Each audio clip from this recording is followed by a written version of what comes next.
LeBron and the Lakers just shocked the world, pulling off one of the biggest upsets in playoff history. But now the challenge gets even tougher. Standing between them and the conference finals, a 64-win defending champion led by the likely back-to-back MVP. So, do the Lakers actually have a chance? What can they do to gain an edge in this series? Or are the Thunder simply too good for any of it to matter? These are the questions we're going to be answering in today's video, brought to you by PrizePicks. Starting with the fact that we still don't have any word on Luka. The latest reports point to at least another week until his return, which would take us to game 4 or 5. Will they take that risk? It seems like we're in for another LeBron-led series, but with Austin Reaves back by his side. And knowing that, my head immediately goes to LA's ball security. More specifically, the fact that they've been a turnover machine without Luka all season long. On average, teams this season turn the ball over about 14.5 times every 100 possessions. During Luka's minutes, the Lakers were well below that mark. They took care of the ball. With him on the bench, though, they fell off a cliff, posting what would have been the second worst mark in the NBA. And that carried right into the playoffs. In their series against the Rockets, they turned the ball over 19 times every 100 possessions, 4.5 points below league average, and far and away the worst of any team in the first round. The reason this is so alarming is that Houston doesn't actually force many turnovers. They were in the bottom 10. OKC, on the other hand, was second, forcing almost 17 turnovers every 100 possessions, with J-Dub missing 49 games, Caruso missing 26, Ihart missing 35, and Mitchell 25. When they've got their entire roster, they might actually be the best turnover-generating defense in NBA history. Look no further than last year's playoffs. Their opponents averaged over 18 turnovers per 100, a run that included the notoriously turnover-averse Indiana Pacers and an all-time half-court offense in Denver. That ability to force turnovers starts with their pressure. It doesn't matter if they start Cason Wallace at the point of attack, or Lou Dort, Alex Caruso, J-Dub. All of these guys can just swarm ball handlers with some combination of length, speed, and physicality. The Lakers in particular will really struggle with this, because in Luka's absence, they've had to rely on guys like Marcus Smart, Luke Kennard, or even Bronny James to initiate at times. And I just don't think any of them can handle this sort of pressure. Even if you beat the pressure though, you're running into top-tier defensive playmakers at the nail. They're constantly stunting on drives, denying post touches, blowing up passing lanes. It takes a certain skill set to be able to dribble through traffic and create against this defense. And the Lakers don't have a lot of guys who can do that. The return of Austin Reaves helps quite a bit, but he's actually struggled with OKC in the past. In 6 matchups over the last 2 seasons, he's averaged more than 5 turnovers every 75 possessions. That's a big step down from his usual average of 2.8. And it's the result of a few limitations. First, he's not a standout athlete in any regard. He's not super explosive or powerful, so he struggles to separate from OKC's physicality and length at the point of attack. Second, he's a pretty pick-and-roll reliant creator, who's looking to turn the corner and patiently take advantage of that in-between space. But when you've got an elite defensive playmaker on your hip, another clogging space at the nail, and more on the baseline, it's tough to keep your dribble live and find openings. All that's to say, the Lakers are gonna struggle with turnovers. It's only a matter of how much they can suppress them, and whether or not they can prevent OKC from turning them into easy offense. Speaking of, the Thunder are a direct inverse. They don't turn the ball over at all. On the season, they were the single best team in this regard, and that's a function of Shai. He initiates most of their offense. He gets wherever he wants to go on the court, creates easy shots for himself and his teammates, all while never turning it over. And we've yet to see a defense that can actually get him to cough it up, regardless of what type of pressure meets him at the point of attack, how much length teams can put in the gaps, or how aggressive they get in passing lanes. Just take round 1 for example. The Suns were right behind the Thunder in the regular season, 3rd in the league, forcing almost the exact same number of turnovers. As soon as the playoffs rolled around, it's like they lost the ability to do so. The Thunder had the lowest turnover rate of any team in the first round.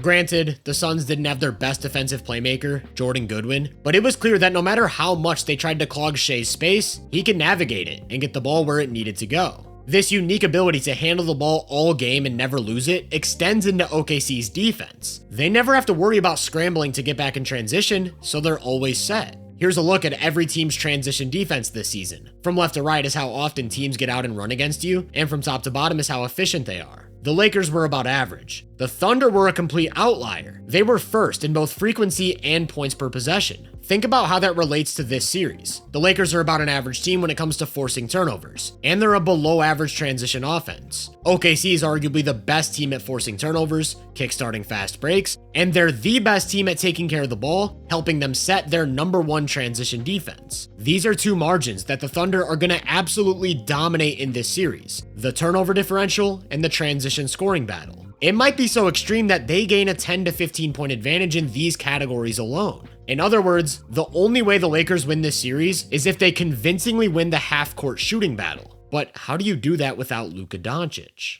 Before we get into that, I want to thank PrizePicks for sponsoring today's video. If you know you can play responsibly and you have the means to do so, PrizePicks is America's #1 daily fantasy app. So if you're looking for a place to get in on the NBA playoffs, use code HMA and get started. Game 1 of this series can tell us a lot about what to expect moving forward. On the Lakers side, I'm expecting Bron to come out aggressive, looking for his own shot, knowing that he'll need to beat OKC's defense, so we're taking him for more than 20.5 points. As for the other end of the floor, I think the Lakers will completely sell out on Shai, try to get the ball out of his hands. He went for more than 7 assists in every single game of the first round. I think he does it again.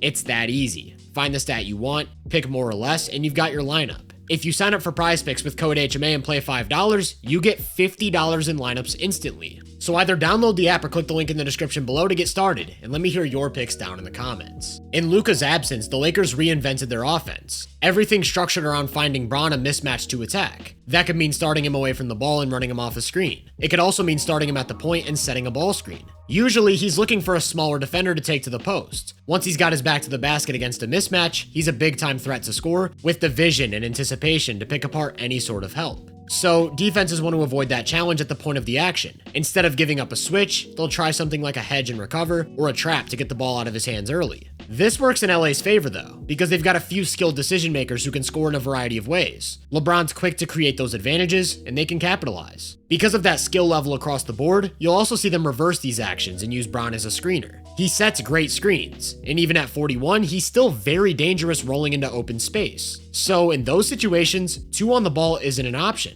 But if you're still trying to avoid a switch, now whoever's initiating has room to step into a jumper or get downhill. There's just one problem. Like I said, these guys might not be able to dribble against OKC. I'm not sure how viable a Marcus Smart or Luke Kennard initiated offense is in this series. Reeves can at least set up the offense and create some advantages, even if he's a bit turnover prone. I'm expecting most of their possessions to start with Bron on the perimeter though. And while OKC seems like a flawless defense, there are smaller guys he can look for.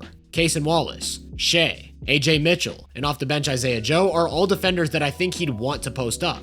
It's not that simple though. If the Thunder want to avoid a switch, all of those guys can execute a hedge or a trap while being a threat to make a play on the ball. But also, they can just switch 1 through 5. I don't think it's an issue. If Bron starts off the ball and wants to establish post position, they're going to have to make entry passes through traffic. That's not easy. If he starts on the ball, they'll be able to load up behind the play and completely wall off the rim. The Lakers usually try to attack this with DeAndre Ayton's positioning. They'll either put him at the top of the key, where he can set a screen for a shooter or step into a mid-range jumper, which helps them lift the opposing big, or they'll have him flash to the middle of the floor off of post-ups, where he can get to his push shot. Against the Thunder, all that does is occupy iHeart or Jay Will or whoever's on Ayton. What about Chet Holmgren? Over the last 2 seasons, players have shot 16% worse than their typical average within 6 feet when Chet's contesting. He's a one-man deterrent, and I'm expecting him to be a full-time free safety in this series. When Bron's in the post, not only will he have no cutters to look for, he won't be able to put much pressure on the rim himself, instead forced into a tougher diet of shots from the mid-range. The Lakers have multiple wings to take advantage of. If any one of Jake LaRavia, Maxi Kleber, or especially Jared Vanderbilt sees the floor, that's his matchup. LA doesn't have a lot of offensive depth. Luckily, they've got Rui Hachimura or Luke Kennard to start and close games, and they've both been on heaters. You could argue that these are the guys to counter help, and I think that's a valid point. We've seen that with the way OKC brings help. If you have a passer who's capable of skipping the ball to that weak side corner, and you've got an elite shooter there, it's a bit of a soft spot. However, the Thunder could easily make that a point of emphasis. They might be the single greatest defense in rotation we've ever seen. If there's somebody they want to get off the three-point line, they can do so.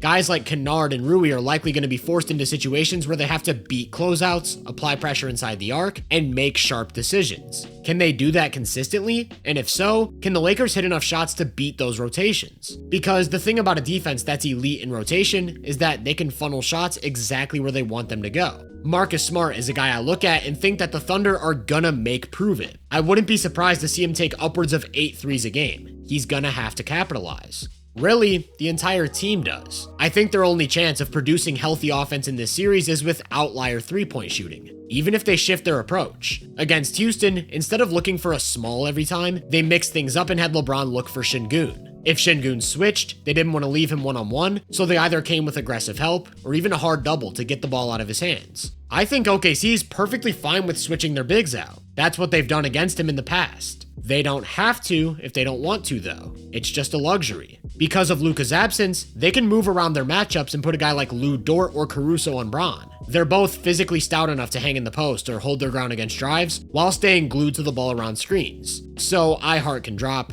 Chet can roam over, and you're back to dealing with their rotations. They could also shift their approach to more of a spread pick and roll type of offense running through Reeves. If he's able to get over the length and physicality hurdle, he's one of the better pick and roll creators in the game. But the Thunder just aren't going to leave him with space to do anything. They'll run him off the line, funnel him into help, and force those kickouts. Or they'll switch and stay home. Make him prove that he can win his matchups one-on-one. Essentially, what I'm getting at is that the Lakers don't have a lot of options. Usually, they're an offense with multiple sources, multiple layers. But if Bron's mismatch attacking isn't an issue, the spread pick and roll isn't an issue, where else can you turn? Ayton's post-ups? Mostly neutralized. Kennard or Smart handling the ball in certain actions? Mostly neutralized. The worst part? These things were working for them against Houston, yet they still produced average half-court offense. In the regular season, they had the second best half-court offense in the league, scoring over 103 points every 100 possessions. If we split that up into minutes with Luka or without him, there's a big disparity, but you'll notice that they were still better than average. The Rockets, on the other hand, had the third best half-court defense, holding teams to 94 points. And that's exactly what the Lakers put up in round one, right in line with what you'd expect from an average offense. OKC's half-court defense, holding teams below 91 points, the gold standard for what a modern defense should look like. That means the Lakers are going to have to find ways to get points against an unset defense. One way to do that is by getting out in transition.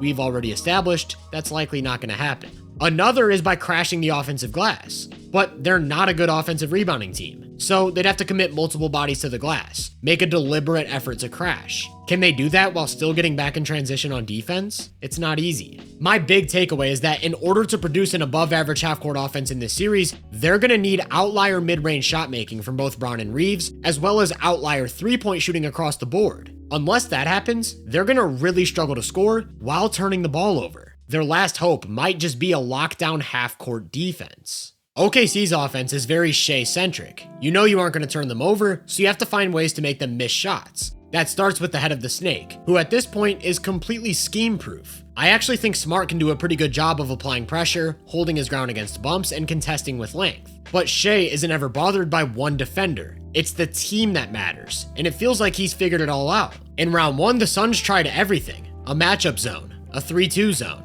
box and one, late triple teams. Yes, triple teams. They tried switching his defender, from Dunn to Gillespie to Brooks. They came with full court pressure, full court ball denial. His averages? 34 points, 8 assists, and 2 turnovers a game on 66.5% true shooting. LA's gonna have to pick a poison. They could either tilt their entire defense to him at all times, even when he doesn't have the ball. That way he can only access difficult shots, which he'll hit, but he'll be more inclined to move it to shooters, making them beat your defense. Or they could do the inverse. Pack the paint, bring help to the gaps, but don't send any early help to Shai at the point of attack. Let him access the mid-range, don't give up any layups or dunks, and try to funnel shots to their weaker shooters. Who are those guys? Primarily, Lu Dort, Cason Wallace, and Alex Caruso. The best way to slow them down is to make them each take 5 or more threes and hope they go cold. If that's what they end up trying to do, their execution has to be flawless. You can't let Shai get any mismatch he wants. Historically, they've switched guard-to-guard screens and loaded up behind the play. If you're letting him get Kennard or Reeves every possession, he's averaging an efficient 35.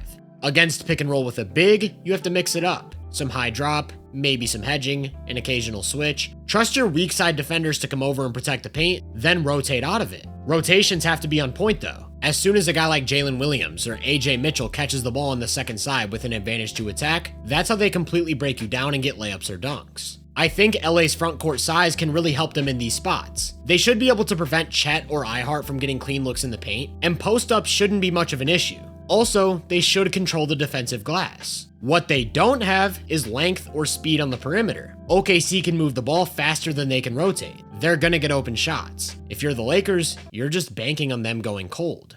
So it's an uphill battle. A battle that starts with taking care of the ball, getting out in transition when you can, and getting back on defense to even out those margins. On offense, you have to find ways to force help to the paint. From there, you're going to need outlier shot making as well as second chance opportunities. Then on the other side of the ball, you have to keep everyone out of the paint, from Shai to their wings and bigs. Make them beat you from 3. On OKC's side, it's really simple. They just have to play their game. Force turnovers, do your thing in transition, rebound, protect the corners. If they hit their threes, they'll be just fine. All things considered, this is one of the most lopsided matchups we've seen in these playoffs. I don't think Luka's going to come back at any point, but even if he does, that doesn't actually address a lot of LA's issues in this specific matchup. OKC is the better half-court offense. They're the better half-court defense. They're the better transition offense. They're the better transition defense. They're better at taking care of the ball. They're better at forcing turnovers. Unless the Lakers get unconsciously hot from 3 for a game or two, I'm talking 45 to 50%, or the Thunder do the inverse, I think we're looking at a 4-game sweep. The Thunder continue their tour de force and rest up for the Western Conference Finals.